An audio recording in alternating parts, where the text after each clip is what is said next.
Every villain thinks they're the hero, but you see, Drago Bludvist? Man, this dude took it to a whole different level. He didn't just convince himself, he convinced an alpha dragon and a bunch of other people that he was the savior. But why did he believe that? And how did DreamWorks make us believe it, even for a moment?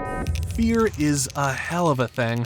It can push you to build, or it can twist you into something you don't even recognize. For Drago Bludvist, it did both. Long before he was screaming, which, by the way, this dude did a lot in that movie. Makes you wonder if Jamon Hansu's voice did not crack after voicing Drago, don't it? Anyway, long before Drago was backing orders from atop a war beast, he was just a man with a tribe, a man with a family, but then came the dragons. To see my village burned, my family taken. We don't see the full attack, but the aftermath says enough. He lost his people, his arm, and maybe more importantly, his faith. His trust in peace, diplomacy, and words, all gone in an instant. In his mind, the world betrayed him and left him scarred. I know what it is to live in fear. But instead of processing that grief, Drago did what some minds, when faced with overwhelming powerlessness, tend to do. He doubled down on control. Hard. He looked at the chaos, the sheer unpredictable might of dragons, and concluded, if something can destroy everything I love, then it must be dominated. Not understood, not reasoned with, but absolutely, unequivocally controlled. It's like that classic psychological defense mechanism, reaction formation, where you flip an unbearable emotion into its opposite. Fear of destruction became an obsession with absolute control. I vow to rise above the fear of dragons. History often features individuals like Drago who, after suffering genuine hardships, use their pain to justify their subsequent actions. Characters like Magneto from X-Men or Anakin Skywalker before his transformation are prime examples. The world has scarred them so much so that they decide, if no one else will protect us, I will. But on my terms. And if you don't like it, get out of the way. This isn't just villainy. It's what psychologists call a savior complex, twisted by trauma. The belief that you alone have the moral clarity, the strength, and the right to fix the world, even if the world doesn't want to be fixed your way.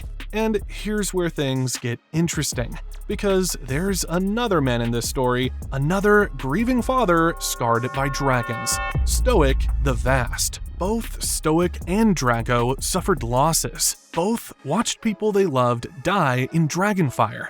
Both were leaders trying to keep their tribes safe, but their responses couldn't have been more different. Stoic hardened, yes. He became defensive, wary. For years, he viewed dragons as nothing but a threat until Hiccup opened his eyes. Stoic changed. He let go of fear. He listened. He grew. Drago doubled down. He didn't just want to survive anymore. He wanted to dominate. Control became his coping mechanism. It's that fork in the road that defines the line between hero and tyrant. Same fire, same loss. Different choices. Stoic says, we protect our own. Drago says, we own everything. Stoic builds walls to keep people safe.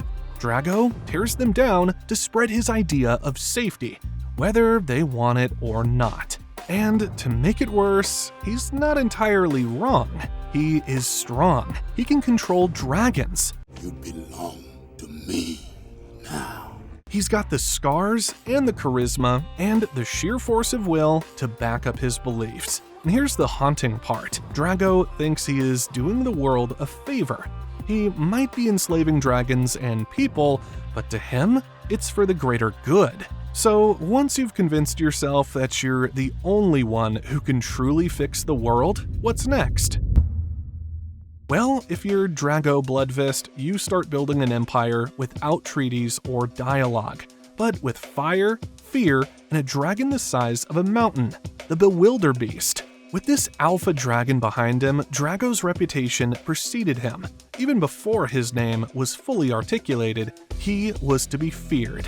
Drago what fist? But the crazy thing is, Drago doesn't see himself as a conqueror. Oh no, that would imply ego. He sees himself as something nobler, a unifier, a necessary evil. The guy who does the hard stuff because no one else is brave enough to do it. Drago Bludvist was a man of the people. It's the dictator who holds the sham elections, claiming the people chose their servitude. He genuinely saw himself as the benevolent, although firm, shepherd guiding lost, squabbling sheep into a new golden age. Drago marches from tribe to tribe with his massive alpha dragon to unify. And if you resist, well, clearly you're part of the problem. This isn't just a military tactic, it's an entire worldview. Drago truly believes that without his iron grip, the world will collapse into chaos. He has no faith in people to make the right choices, and even less in dragons. He claimed that he alone could control the dragons and that he alone could keep us safe. He literally forces dragons to bow before his alpha, stripping them of their free will, turning majestic, intelligent creatures into weapons of obedience. To him, that's order, not cruelty. It's stability.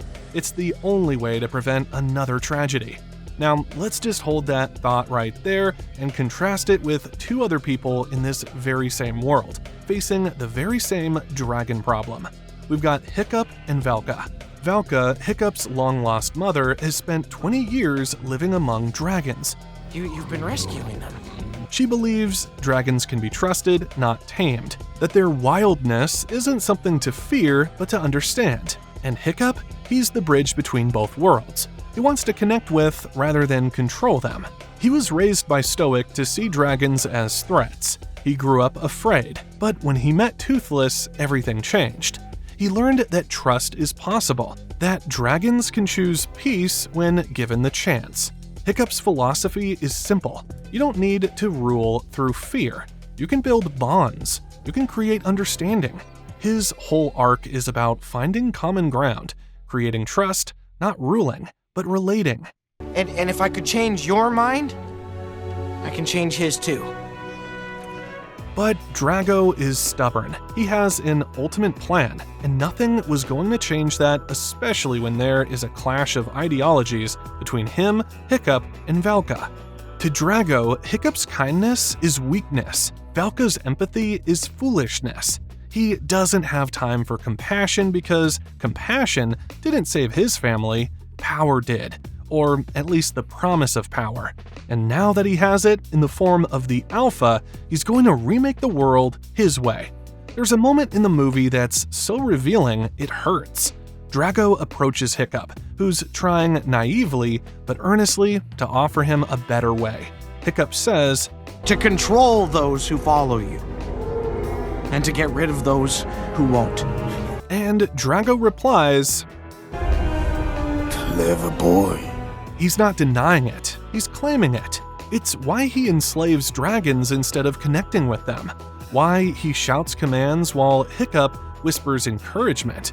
Why he builds a world of obedience while Hiccup builds one of trust. And let's be clear, Drago isn't lying to himself. He knows what he's doing, but he believes the ends justify the means. If controlling every dragon and every tribe means no one else suffers like he did, then so be it. Except he's becoming the very force of destruction he claims to be protecting the world from. But that's okay because a world where he is in control is a world that can't hurt him anymore. That's what makes him dangerous. Not because he's wrong about the world being cruel, but because he's convinced the only solution is to make it crueler, just under his watch. And for a moment, he succeeds. He succeeds so well that Hiccup is forced to push Toothless away. How this happened and what transpired afterwards is one of the reasons why this movie was highly rated. The moment that truly cemented Drago's twisted vision was when his alpha went head-to-head with Valka's gentle, peacekeeping alpha. like a scene ripped straight from a myth. The two titans clash. Except it's not a fair fight. Drago's alpha doesn't just kick the behind of the gentle one, it kills it. Just like that, the sanctuary Valka built, the hope she nurtured, the peaceful leadership the dragons had followed, all wiped out in a flash. It was both a power play and a statement. Drago was articulating through that defeat that there was only room for one ruler, one idea, one path. But as if that wasn't horrifying enough, he takes it even further. With the Pisva Alpha dead and his own dominance in full swing, Drago's Alpha takes control of all the dragons. However, he knew taking the Alpha was only as good. He also needed to destroy belief itself, hope, and nothing symbolized that more than Toothless. Toothless is Hiccup's heart, proof that humans and dragons don't have to be enemies. So, Drago corrupts it.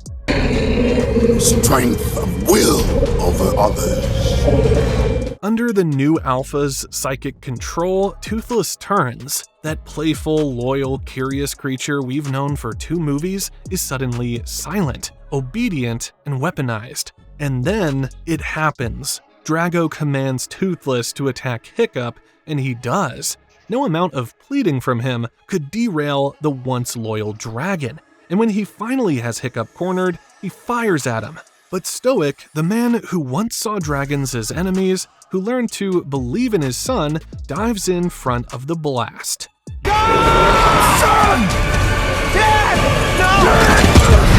No! Just like that, a king, a father, gone. That moment, it's brutal. We lost Stoic in the most heartbreaking way. Noble, but heartbreaking nonetheless. The moment also marks the deepest rupture in Hiccup's belief system. It's the moment where trust fails, where everything he built, every speech, every bond, every risk, gets swallowed up in a single blast of blue light. No! Get away from him! Go on, get out of here! And Drago? He sees it as proof that he was right all along, that dragons need masters, that emotions are liabilities, and peace without force is a fantasy. Right there and then, Drago won the argument and the battle. Even the Night Fury, the untouchable symbol of freedom, obeys him now. And that's the genius of this turning point, because it feels like the world has fallen under his control. The proof is right there in front of him. An alpha killed, a sanctuary destroyed, a king dead, and a Night Fury bowing to the conqueror. For a second, it seems like the movie might end there, that the tyrant wins, that fear has replaced trust for good. But this isn't Drago's story. Not really. Drago's empire is built on fear, and fear is a terrible foundation. It keeps people quiet, but never loyal. It forces compliance, but never earns devotion. It's like building a fortress out of glass. Looks impressive, but one good crack and the whole thing shatters. And the crack comes sooner than Drago expects. When Toothless finally breaks free of the Alpha's grip, not through force, but through memory and love, it's like the whole world exhales. Attaboy, that's it! I'm here! But Drago doesn't surrender. He clings harder. He hits Toothless right on the head, trying to beat the obedience back into him. But this isn't the same dragon anymore. Toothless throws Drago off like dead weight. No hesitation, no remorse, and in that instant, everything Drago fears the most begins to happen. His power stops being absolute. And it gets worse. Hiccup climbs back on Toothless and blinds him, literally. Do you trust me, bud? Then they strike and successfully knock Drago off the Alpha. But as Hiccup moves into subdue Drago, the Alpha launches a massive ice blast, straight at Hiccup and Toothless, ready to wipe them out. But it fails.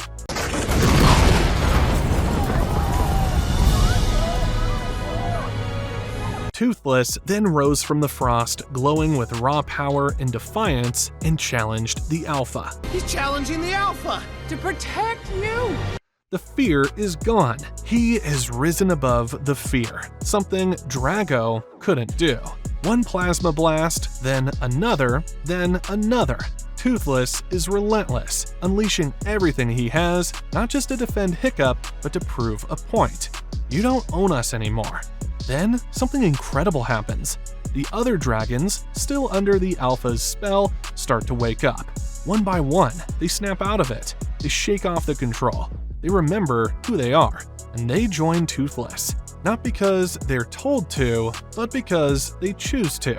That's the moment Drago loses everything, because this isn't a peaceful transfer of power. This is a mutiny. The dragons don't switch sides. They rise up. They reject the fear.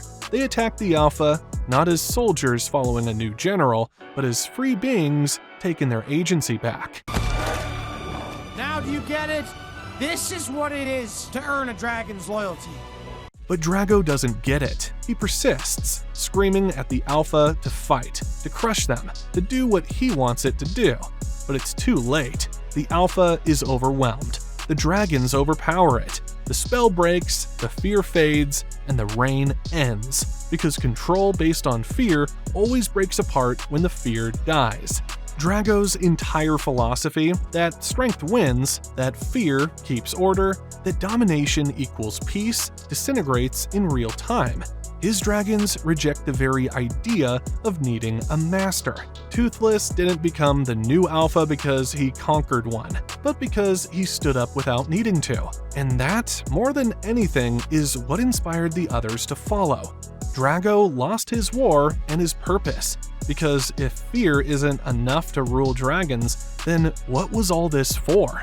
He watches as everything he built collapses in a storm of fire and freedom.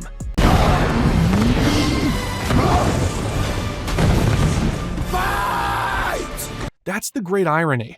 Drago spent his life trying to become the savior, the Alpha, the one man who could control the chaos. He felt that if he could just bend the world to his will, no one would ever suffer the way he did again. But in trying to eliminate pain, he inflicted more of it. And that's where Hiccup stands in stark contrast. Hiccup doesn't need obedience. He doesn't demand loyalty. He earns it by trusting, by listening, by refusing to see dragons as monsters or tools or trophies. And Drago? He lost everything because his entire philosophy was hollow. He thought he was the only one who could protect the world. But the world didn't need a conqueror. It needed someone who believed in it. And maybe that's the real warning here, because the most dangerous villains are rarely the ones who know they're evil. They're the ones who speak calmly, promise safety, offer order, and say things like, "This is for your own good," while taking away the very things that make us human. In the end, the dragons didn't just throw Drago off their backs. They erased his entire legacy by overcoming fear and choosing to be free. Anyway, whether Drago lost or not doesn't matter. He still remains a textbook example on how to write an unforgettable villain. But if you want to write a perfect villainess, this video right here explains 4 ways in which you can achieve just that.